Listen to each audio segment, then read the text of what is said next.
Такім чынам, пачынаючы з ліпеня 2026 года, правілы грулі ў глобальным ланцужку паставак аўтамабільнай прамысловасці афіцыйна мяняюцца. І паверце, гэта не нейкая касметычная праўка ў паперах, гэта сапраўдны землятрус. У гэтым разборе вы дасканала вывучым каласальны пераход ад 4-го выдання кіраўніцтва па статыстычным кіраванні працэсамі AIG да цалкам новага, гарманізаванага першага выдання AIG і VDA. Гэта сапраўдная змена парадыгмы, і мы маем намер разабрацца ва ўсіх яе тонкасцях. Добра, давайте адразу да справы. Што нас сёння чакае? Па-першае, новый глобальны стандарт. Затым мы разгледзім структуру контура кіравання і абнаўлення статыстыкі. Пасля гэтага інтэграцыя сістэмы якасці і, нарэшце, практычнае прымяненне. Трымайце ў галаве галоўнае з самага пачатку. Гэта не проста абнаўленне, гэта цалкам новая метадалогія. Пераходзім да першай часткі. Новы глобальны стандарт і гарманізацыя аўтамабільнай выпрацоўцы. Гэта сапраўды манументальны крок у супрацоўніцтве, каб ліквідаваць розніцу ў патрабаваннях паміж амерыканскімі і еўрапейскімі выпрацоўцамі. Проста зірніце на гэты кантраст. Раней паставчыкам даводзілася літаральна разрывацца паміж рознымі чаканнямі, бо 4-е выданне ад AIG было моцна завязана на амерыканскім стылі выкарыстання кантрольных карт. А цяпер новае сумеснае кіраўніцтва разработана адразу для ўсяго свету. Гэта поўны адход ад падыходу «проста пабудуйце мне графік» да цэласнай, сапраўды маштабнай сістэмы кіравання. Ідзём далей. Раздзел 2. Структура контуру кіравання або жыццё за межамі статыстычнага графіка. Статыстычнае кіраванне працэсамі больш не зводзіцца проста да выканання матэматычных разлікаў.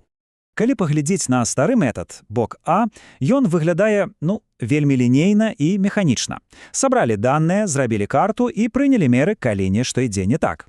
А вось бок Б ілюструе бесперарыўны цыкл зваротнай связі. Разумееце, усё пачынаецца з глыбокага ўсведамлення самога працэсу, яшчэ да таго, як вы наогул пачняце аналізаваць даныя.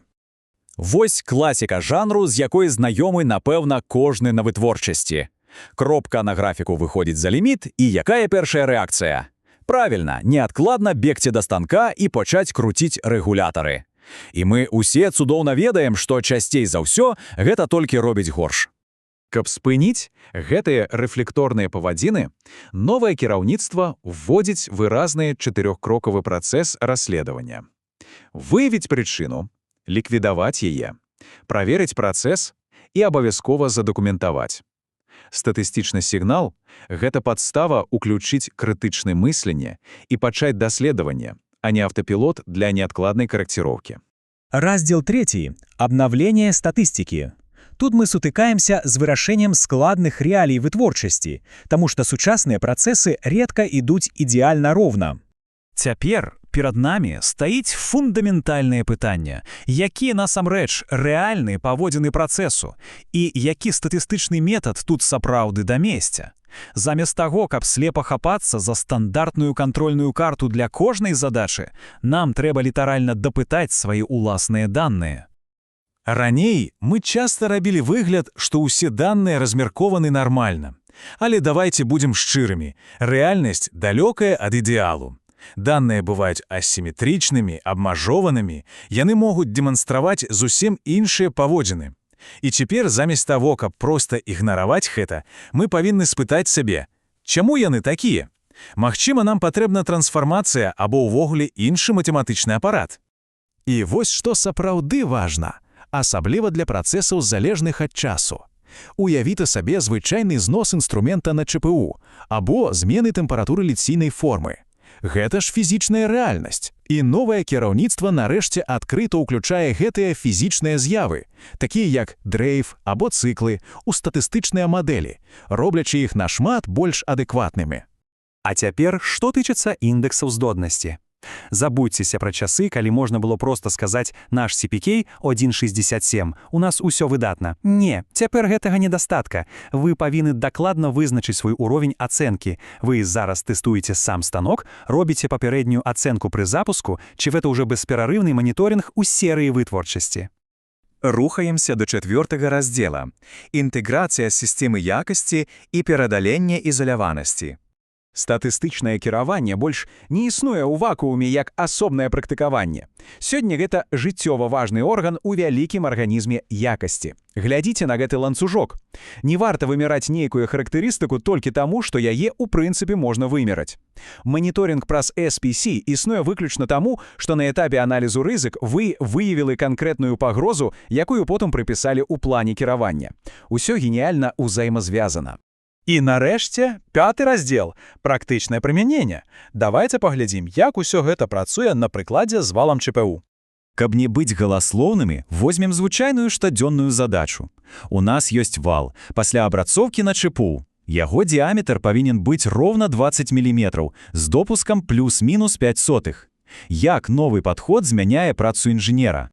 Калі б мы працавалі паводле старога 4-га выдання, гэта быў бы чыста механічны працэс. Мы б сабралі дэталі, хуценька падлічылі значэнне для графіка, кінулі ліміты, зірнулі, ці ёсць стабільнасць, вылічылі індэксы здольнасці і толькі потым пайшлі б шукаць праблемы. Сухая матэматыка і даволі жорсткі падход. А вось падход першага выдання для таго ж самага вала. Перад тым, як узяцца за калькулятар або адкрыць праграму, вы ўключаеце крытычнае мысленне. Вы спачатку разумееце, як паводзіць сябе працэс зносу інструмента. Вы ўлічваеце размеркаванне і дрейф у часе, каб выбраць правільны метад. Выцэньваеце канкрэтную здоланасць і звязваеце вынікі непасрэдна з планам кіравання. Гэта глыбокі, прадуманы аналіз, які прадухіляе праблемы яшчэ да іх з'яўлення. І вось што кажуць самі распрацоўшчыкі. Стаўцеся да гэтага як да цалком новай метадалогіі, а не проста як да замены загалоўка. Гэта, мабыць, самы важны тэзіс сённяшняга разбору. Гэта татальная перабудова філасофіі кіравання, а не проста абнаўленне вокладкі.